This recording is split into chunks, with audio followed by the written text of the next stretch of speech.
નમસ્કાર, ન્યૂઝ બુલેટિનમાં આપનું સ્વાગત છે। હું છું પંકજ। રાજ્યમાં જે રીતે કોરોનાના કેસ વધી રહ્યા છે તેને લઈને ચિંતાજનક સ્થિતિ ઊભી થઈ છે। આ એટલા માટે કહેવું પડી રહ્યું છે કારણ કે ઘણા બધા લોકોએ લગ્નનું જે પ્લાનિંગ કર્યું હતું, કારણ કે ગાઈડલાઇન્સમાં પણ હવે ફેરફાર થયો છે। પહેલા 400 લોકોની મંજૂરી હતી, હવે 150 કરી દેવામાં આવી છે। એટલા માટે લગ્નના આયોજનો કેવી રીતે કરવા એ પણ હવે મુશ્કેલ બની ગયું છે। આ હકીકત છે। ઘણા લોકોએ એનું પ્લાનિંગ પહેલાથી કર્યું હશે કારણ કે સરકારની ગાઈડલાઇનની રાહ જોઈને ઘણા લોકો બેઠા હતા। સરકારે જ્યારે 7મી તારીખ પહેલા જે ગાઈડલાઇન્સ આપી એમાં 400 લોકોની ક્ષમતામાં ધાર્મિક કાર્યક્રમો કે પછી લગ્ન સમારોહ કે સામાજિક પ્રસંગો કરી શકાશે એવી છૂટ મળી। ઘણા લોકોએ એનું પ્લાનિંગ કર્યું। હવે જે ગઈકાલે ગાઈડલાઇનમાં જે સુધારો કરવામાં આવ્યો, કારણ કે કેસ પણ વધી રહ્યા છે, લગભગ 7,500 જેટલા કેસ ગઈકાલે સાંજે નોંધાયા છે એક જ દિવસમાં, તેને લઈને પણ ગાઈડલાઇનની અંદર સુધારો કરવો ખૂબ જ જરૂરી હતો અને એટલા માટે જ હવે આ જે સંખ્યા છે એ 400થી ઘટાડીને 150 કરી છે। રાજકીય, ધાર્મિક, સામાજિક અને શૈક્ષણિક કાર્યક્રમો માટે નિયંત્રણ લાદવામાં આવેલું છે અને તેમાં જે વ્યક્તિઓની મર્યાદા છે એ 150 જેટલી કરી દેવામાં આવી છે। હવે અહીંયા સવાલ એ છે કે જે લોકો લગ્નને લઈને જે આયોજન કરી ચૂક્યા હતા અને આમંત્રણો અપાઈ ગયા હતા, હવે એ લોકોનું આયોજન અહીંયા કેવી રીતે ડામાડોળ થઈ ગયું છે, કારણ કે જે નિયંત્રણો છે એ આપ જોઈ શકો છો કે બંધ જગ્યાએ યોજાતા લગ્ન સમારોહમાં પણ નિયમ લાગુ કરાયા છે। કોરોનાના કેસ વધવાના કારણે આ નિયંત્રણો જે છે એ વધારે કડક બનાવવામાં આવ્યા છે। બંધ સ્થળે યોજાય છે એ જગ્યાએ જગ્યાની ક્ષમતાના 50% અને વધુમાં વધુ 150 વ્યક્તિઓની ક્ષમતામાં જ આ સમારોહ જે છે એ પૂરો કરવાનો રહેશે, આવી છૂટ આપવામાં આવેલી છે।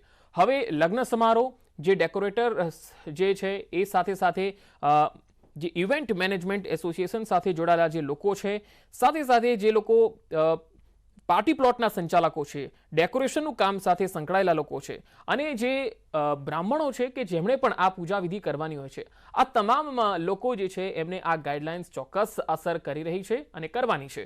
15મીથી લગ્ન સરાની શરૂઆત થઈ રહી છે। કમુરતા જે છે એ હવે 14મી જાન્યુઆરી પછી પૂરા થઈ રહ્યા છે અને હવે શુભ મુહૂર્તમાં લગ્નો પણ થવાના છે। ઘણી જગ્યાએ ધાર્મિક પ્રસંગો પણ થશે। ત્યારે છેલ્લી ઘડીએ આમંત્રિતોની સંખ્યા ઘટાડવી તો કેવી રીતે? આમંત્રણ અપાઈ ગયા છે, હવે કેવી રીતે ઘટાડવી? અને લગ્ન માટે તો હવે ડિજિટલ ગુજરાત પોર્ટલ ઉપર તમારે રજીસ્ટ્રેશન પણ કરાવવું પડશે। આ કોર કમિટીમાં નિર્ણય લેવાયો છે એટલે એનો અમલ દરેક વ્યક્તિએ ચોક્કસ કરવો જ પડશે, નહીં તો તેની સામે એક્શન લેવાશે।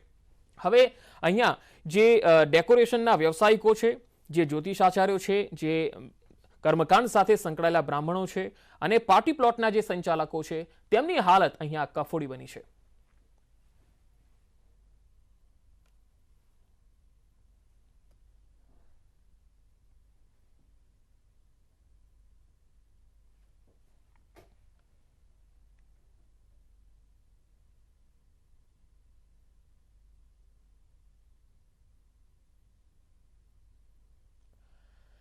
તો આ જ સમગ્ર બાબતને લઈને આપણી સાથે જોડાયા છે મહેમાનો। હર્ષવર્ધન શાસ્ત્રી છે, જ્યોતિષાચાર્ય, સાથે સાથે પૂજન દંડવાલા છે, ડેકોરેશનના વ્યવસાય સાથે તેઓ સંકળાયેલા છે, અને વિપુલ પટેલ છે, પાર્ટી પ્લોટ સંચાલક। આપ તમામનું સ્વાગત છે। સૌથી પહેલા વિપુલભાઈ, આપને પૂછવા માંગીશ, કારણ કે કોરોનાની ગાઈડલાઇન્સ છે એ વધારે કડક બનાવવામાં આવી છે। પાર્ટી પ્લોટ સંચાલકોને એમાં કેટલી અસર છે? પહેલા જે બુકિંગ થતા હતા એમાં અને અત્યારે જે બુકિંગ થઈ રહ્યા છે, શું ફરક આવ્યો છે?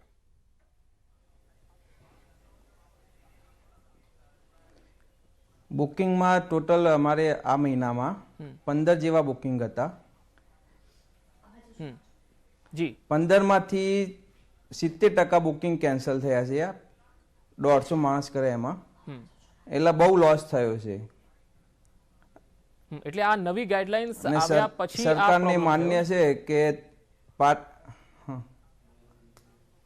હા, નવી ગાઈડલાઇન્સ આવી 150 માણસનું, એના લીધે આ પ્રોબ્લેમ થયો છે। બિલકુલ, એટલે આ તમારી પાસે કેટલા, મારે થોડું વિસ્તારથી જાણવું છે વિપુલભાઈ, કારણ કે નવી ગાઈડલાઇન્સ અને પહેલા જે ગાઈડલાઇન્સ હતી એના આધારે પાર્ટી પ્લોટના જે સંચાલકો છે, ન માત્ર તમે પરંતુ ઘણા બધા પાર્ટી પ્લોટના સંચાલકો છે, એને અસર થઈ હશે।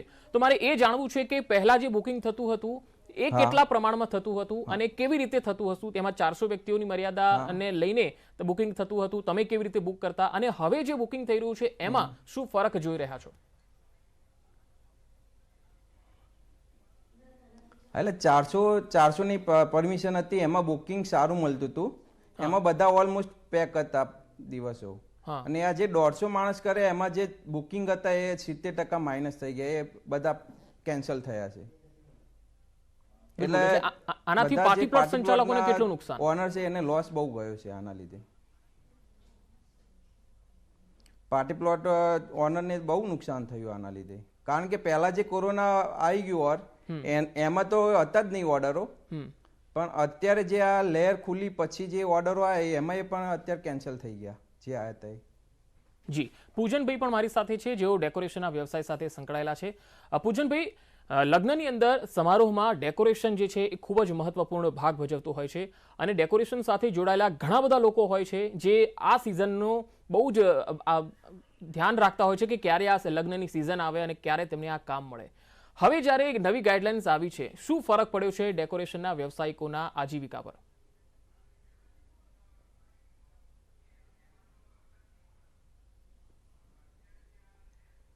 પૂજનભાઈ, આપ મારો અવાજ સાંભળી શકો છો?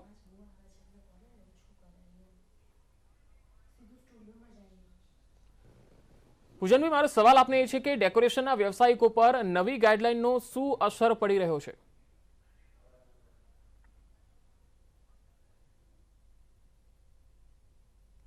લાગે છે તેમનો અવાજ નથી આવી રહ્યો. હર્ષવર્ધનજી, આપની પાસે આવીશ. જ્યોતિષ શાસ્ત્રો અને ખાસ તો કર્મકાંડ સાથે સંકળાયેલા જે બ્રાહ્મણો છે, જેઓ લગ્નને સંપૂર્ણ કરાવતા હોય છે, વિધિ વિધાનથી કરાવતા હોય છે, એમના આ વ્યવસાય ઉપર શું અસર પડી રહ્યો છે? તમે શું જોઈ રહ્યા છો?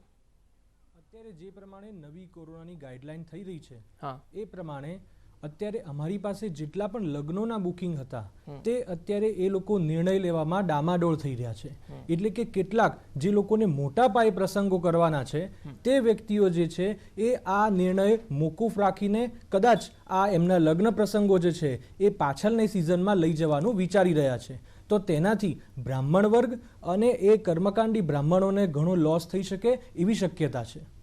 જી, હર્ષવર્ધનજી, એવું તો નથી કે ઘણા લોકો જે પહેલા વિધિ વિધાનથી પૂજા કરતા હોય છે, પરંતુ આ નવી ગાઈડલાઇન્સ આવી એટલે ઘણા કોને આવકારવા કોને ના કહેવું એમાં પણ અસમંજસમાં હોય અને એના કારણે ઘણા લોકોએ કોર્ટ મેરેજનો નિર્ણય લીધો હોય, ઘણા લોકો આર્ય સમાજમાં પણ કરી લેતા હોય છે, ઘણા લોકો કોર્ટ મેરેજ કરીને આ બ્રાહ્મણ વિધિ હોય કે વિધિ વિધાનથી લગ્ન કરવાનું માની વાળતા હોય છે. તો આવું પણ બન્યું છે ખરું? જી, ઘણી જગ્યાએ એવું બન્યું છે. એમાં એવું છે કે જે લોકોને વિદેશ જવાનું છે અથવા તો વિદેશ લગતા કોઈ પણ લગ્ન પ્રસંગો છે, તો તે વ્યક્તિઓ જે છે તે આવી રીતે આર્ય સમાજમાં અથવા તો કોર્ટ રિલેટેડ મેરેજ કરીને આ પ્રસંગ જે છે એ પાર પાડી રહ્યા છે. બિલકુલ. તો કર્મકાંડ બ્રાહ્મણો જે છે એમની આજીવિકા પર શું ફરક પડ્યો છે અને શું માંગ હતી, શું હતું, તમને શું લાગે છે કે શું થવું જોઈતું હતું આ આજીવિકા ચાલુ રહે એના માટે? આ આજીવિકા ચાલુ રહે એના માટે તો આ જે કોરોનાનું જેટલું પણ સંક્રમણ થઈ રહ્યું છે તે પહેલા જ અટકાવી દેવાની જરૂરિયાત હતી. સૌ પ્રથમ જે છે એ આ જાન્યુઆરી મહિનાથી એને પહેલા ડિસેમ્બર મહિનાથી જ આ સંક્રમણ વધવાનું ચાલુ થઈ ગયું હતું. જો ત્યાં જ થોડુંક આ સરકાર રિલેટેડ આ જેટલી પણ ગાઈડલાઈન છે એ વહેલી થોડી આવી ગઈ હોત તો પણ આ જે લગ્ન પ્રસંગો છે એ થઈ શકે. બિલકુલ. પરંતુ જો 400 વ્યક્તિઓ કરતા પણ વધારે છૂટ આપવામાં આવે તો સંક્રમણ વધવાના પણ ચાન્સીસ હતા, કારણ કે અત્યારે તમે જુઓ છો કે હોસ્પિટલની અંદર તબીબો અને સ્ટાફ નર્સ પણ સંક્રમિત થઈ રહ્યા છે. જી, તો એવી સ્થિતિમાં તો કર્મકાંડી બ્રાહ્મણો પણ સંક્રમિત થઈ શકે છે, કારણ કે મોટી સંખ્યામાં પબ્લિક ગેધરિંગ એક જગ્યાએ થાય. તો આ નિર્ણયને તમે કઈ રીતે જોઈ રહ્યા છો? આ યોગ્ય છે કે પછી થોડો મોડો લેવાયેલો છે? એટલે અત્યારે જો આ નિર્ણય પર આપણે ફોકસ કરીએ તો આ નિર્ણય જે છે અત્યારની પરિસ્થિતિ પ્રમાણે નિર્ણય બરોબર લેવાયો છે. કેમ કે જ્યોતિષશાસ્ત્ર અનુસાર પણ જ્યારે શનિ જે છે એ હવે એપ્રિલ મહિનામાં બદલાઈ રહ્યો છે, તો ત્યાં સુધીનો જે સમયગાળો છે એ થોડો ડેન્જરસ છે. એટલે કે આ ત્રીજી વેવ જે છે એ પણ આપણને સેકન્ડ વેવ અને પહેલી વેવની જેમ જ વધારે પડતા નુકસાન કરી શકે તેમ છે. એટલે અત્યારે જે નિર્ણય લેવાયો છે તે સાચો છે.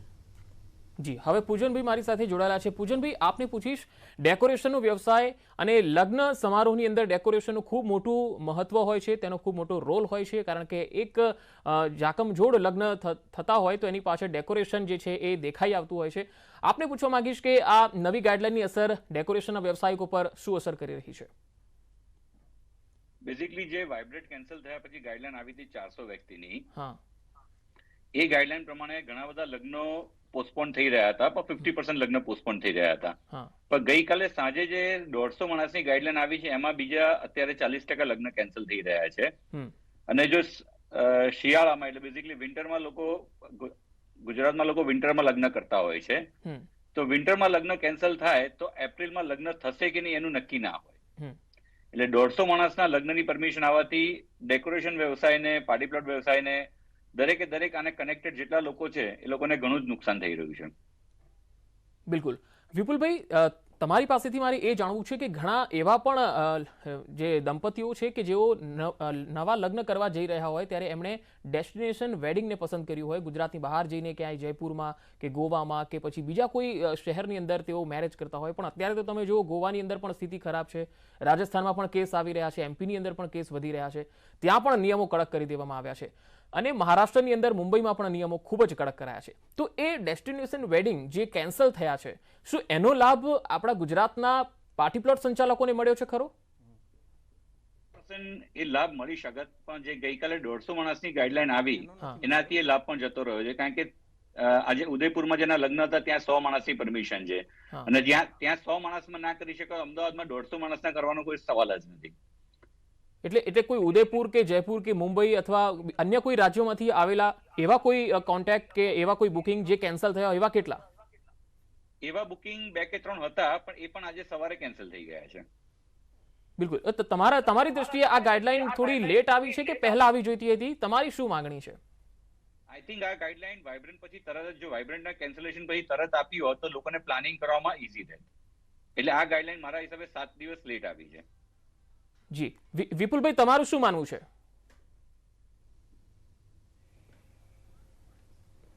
સાચી વાત છે કે આ જે ગાઈડલાઇન્સ પહેલા આપી હોત તો આ રીતનું પ્રોબ્લેમ ના બન્યો હોત અને બુકિંગ કેન્સલ ના થયા હોત. ડેસ્ટિનેશન વેડિંગના કેટલા બુકિંગ તમારી પાસે આવેલા છે?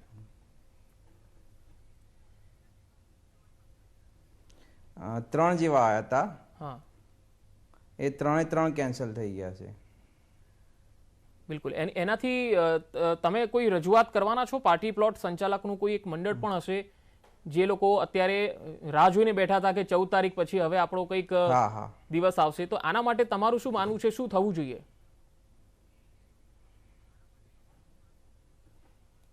એટલે સરકારને અમારે તરફથી અપીલ કરીએ છીએ કે જે પાર્ટી પ્લોટની જે કેપેસિટી હોય એની 50% પરવાનગી આપે તો સારામાં સારું રહે પાર્ટી પ્લોટ ઓનરોની. પૂજનભાઈ, તમે સંમત છો કે વિપુલભાઈ જે કહી રહ્યા છે કે પાર્ટી પ્લોટની જેટલી ક્ષમતા હોય એના 50% મંજૂરી આપે તો પાર્ટી પ્લોટના સંચાલકોને પણ આજીવિકા મળે અને ડેકોરેશન વ્યવસાયિકોને પણ ફાયદો થાય? કરવું જોઈએ કે પાર્ટી પ્લોટનું જે ક્ષેત્રફળ છે એના 50% તમે એલાઉડ કરી શકો તો એમાં ઘણો ફાયદો થઈ શકશે. પણ એની અંદર જો કોઈ સંક્રમિત હોય તો એની જવાબદારી કોણ લેશે? સરકાર તો કહેશે કે પછી જવાબદારી લેવી પડશે પાર્ટી પ્લોટના સંચાલકોએ. જે લોકોએ 2 વેક્સિનેશનના 2 સર્ટિફિકેટ લીધા હોય એ જ આવી શકશે, અને જે લોકોના કોઈને લક્ષણો દેખાય, સિમ્ટમ્સ આવે તો તુરંત ટેસ્ટ કરાવશે. તો આ બધી જવાબદારી બી તો કોઈએ લેવી પડશે.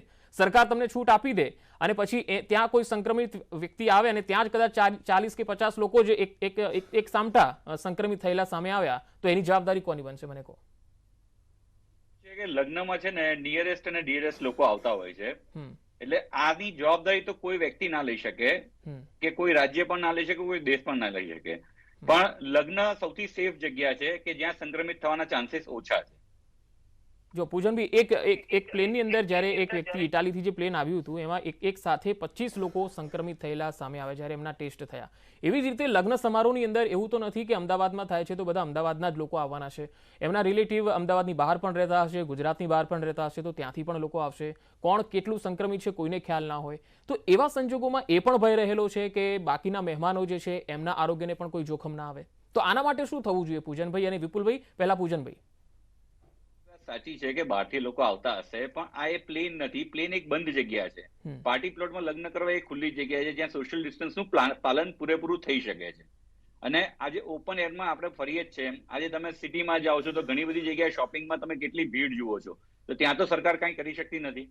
તો આજે પાર્ટી પ્લોટમાં તમે 400 માણસ, 200 માણસ કે પાર્ટી પ્લોટની કેપેસિટીના 50% તમે એલાઉડ કરશો તો હું નથી માનતો કે અમારી ઇન્ડસ્ટ્રી નથી માનતી કે એમાં સંક્રમિત થવાના ચાન્સીસ વધારે છે. વિપુલભાઈ. પૂજનભાઈએ કીધું એ સાચી વાત છે કે આ જે 50%નું કીધું અને ખુલ્લો પ્લોટ હોય અહીંયા 90,000 સ્ક્વેર ફૂટમાં હોય એમાં 50% પબ્લિક આવે એટલે ડિસ્ટન્સ બહુ ક્લિયર થઈ જાય, એટલે એમાં સંક્રમણનો ભય નથી રહેતો.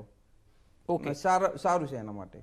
હર્ષવર્ધનજી, હવે આપની પાસેથી એ જાણવું છે કે 14મી પછી કયા કયા દિવસોમાં મુહૂર્ત છે કે જેમાં સૌથી વધારે બુકિંગ થયા હોય? કારણ કે બધા જ કેન્સલ થયા છે એવું તો નથી, ક્યાંક લગ્નો પણ થશે, ક્યાંક ધાર્મિક કાર્યક્રમો પણ થશે, તો એવા કયા દિવસો છે 14મીથી પછીના 30 તારીખ સુધીના કે જેમાં સૌથી વધારે બુકિંગ થઈ રહ્યા હોય, સૌથી વધારે લોકો બુકિંગ કરાવવા રસ ધરાવતા હોય?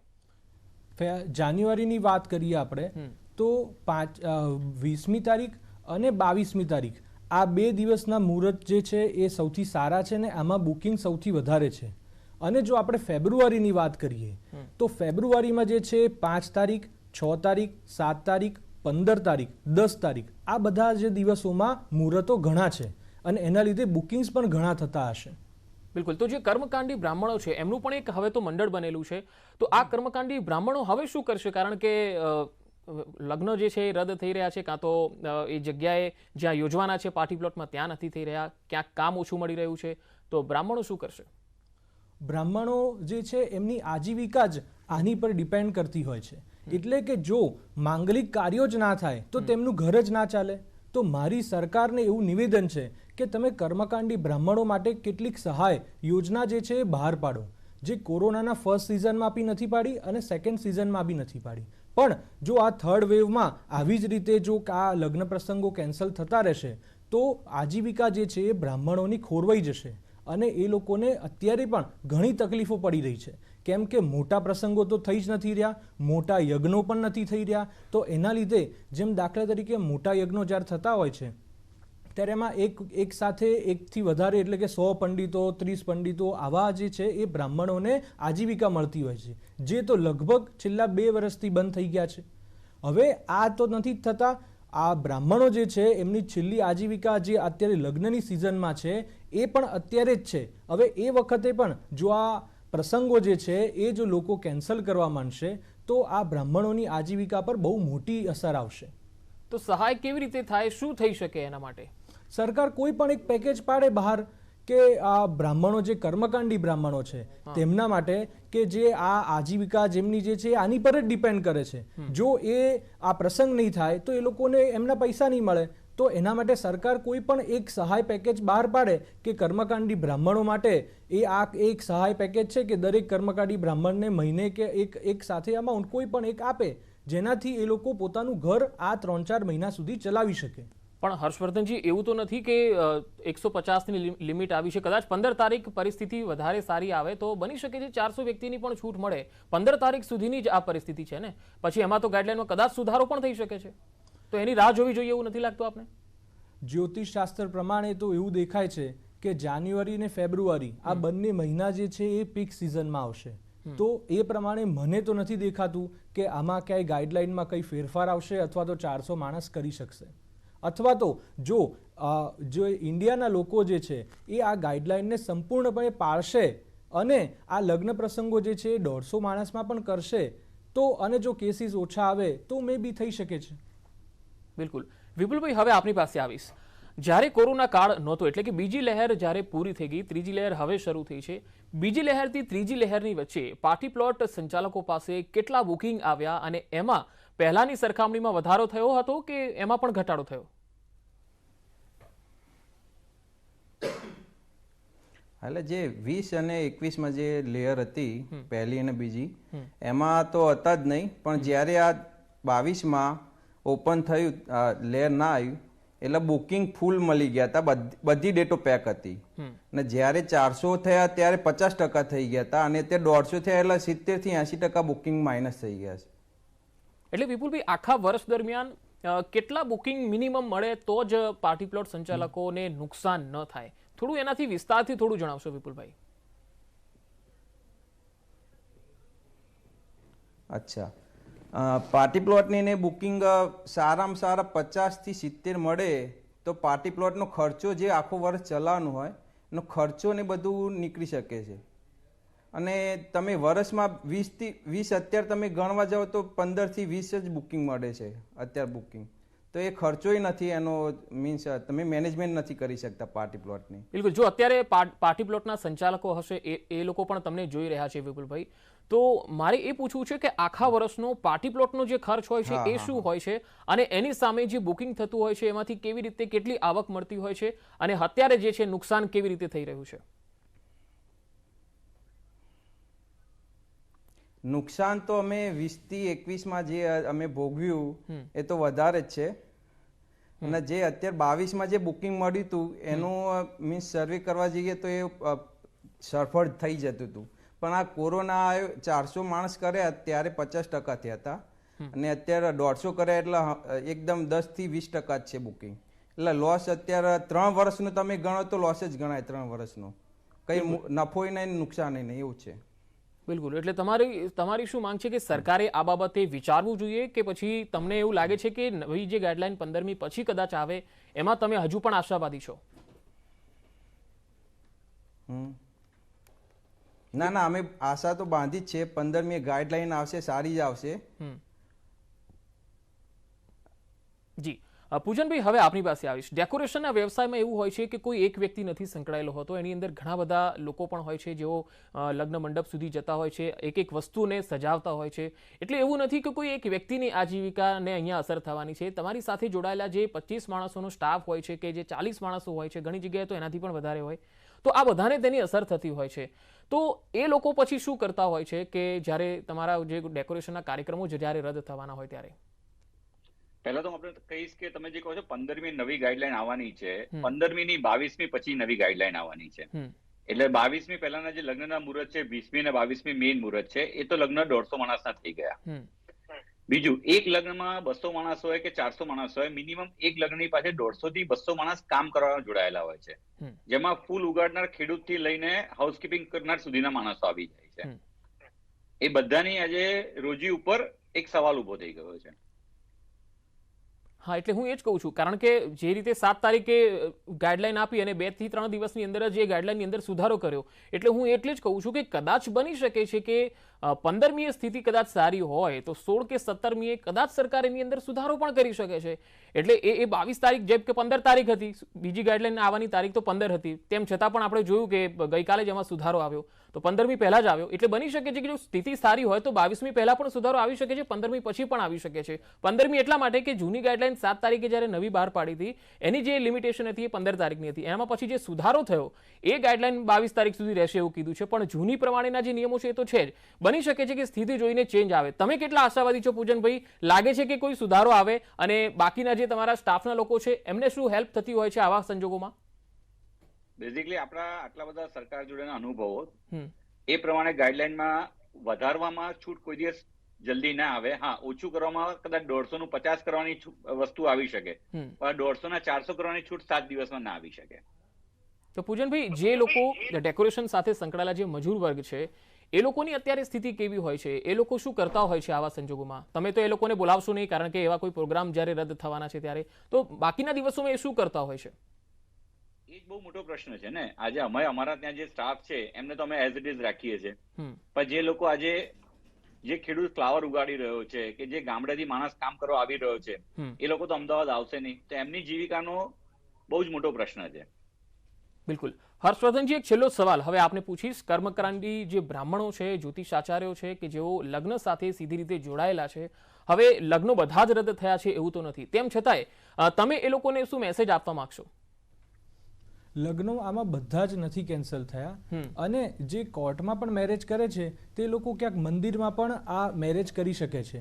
એટલે કે જે લોકોને કમ્પલસરી મેરેજ કરવાના છે, જે લોકો ફોરેન રિલેટેડ વ્યક્તિઓ છે, તો એ લોકો જે છે એ બ્રાહ્મણોને બોલાવીને તેમની આજીવિકા સમજીને એમને આ કામ આપે, અને ભલે નાની કોઈ પણ જગ્યા પર સોશિયલ ડિસ્ટન્સ જાળવીને, કોરોનાની તમામ ગાઈડલાઈન જાળવીને પણ આ પ્રસંગ પાર પાડીને બ્રાહ્મણને બોલાવે, જેથી બ્રાહ્મણોને જે છે એ આ આજીવિકા પર એની અસર ના આવે.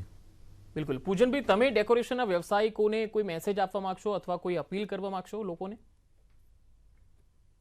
હું તો અપીલ આપણા જે બ્રાહ્મણ મિત્ર તમારી જોડે લાઈન પર છે એમને કરવા માંગુ છું કે નેક્સ્ટ માર્ચ પછીના મેક્સિમમ મુહૂર્તો કાઢો તો લોકોના લગ્ન થઈ શકે. પૂજનભાઈ, એપ્રિલમાં, મેમાં અને જૂનમાં ઘણા બધા મુહૂર્તો છે, અને બહુ જ સરસ રીતે પ્રસંગો થઈ શકે એમ છે. વિપુલભાઈ, તમે કોઈ મેસેજ? થઈ રહ્યો છે, બધાને પાછળથી ફાયદામાં આવી જશે. ના, સાચી વાત છે. જે કીધું પૂજનભાઈએ એ સારું કીધું છે. માર્ચ પછી સારા મુહૂર્ત નીકળે અને સારું રહે. જી, ખૂબ ખૂબ આભાર વિપુલભાઈ, પૂજનભાઈ અને હર્ષવર્ધનજી, આપ અમારી સાથે જોડાયા. તો ખાસ તો આજની ચર્ચાનો મુખ્ય હેતુ એ હતો કે આજે જે નવી ગાઈડલાઇન્સનો જે અમલ થઈ રહ્યો છે એમાં અટવાયેલા જે લોકો છે એ લગ્ન મંડપ સાથે, ડેકોરેશન સાથે જોડાયેલા કર્મકાંડી બ્રાહ્મણો છે, સાથે સાથે જે પાર્ટી પ્લોટ સંચાલકો છે, એમની જે મૂંઝવણ છે એ ખૂબ વધી ગઈ છે, કારણ કે ડેસ્ટિનેશન વેડિંગ જે રદ થયા છે એના પણ અહીંયા બુકિંગ નથી થઈ રહ્યા. હવે કોરોનાના કેસ ઝડપથી વધી રહ્યા છે અને કેસ પણ રોકેટ ગતિએ વધી રહ્યા છે, ત્યારે ન્યૂઝ 18 ગુજરાતી તમામ લોકોને અપીલ કરે છે કે સાવચેત રહો, સુરક્ષિત રહો, કોરોનાની ગાઈડલાઇનનું પાલન કરીએ, ભીડભાડવાળી જગ્યાએ જવાનું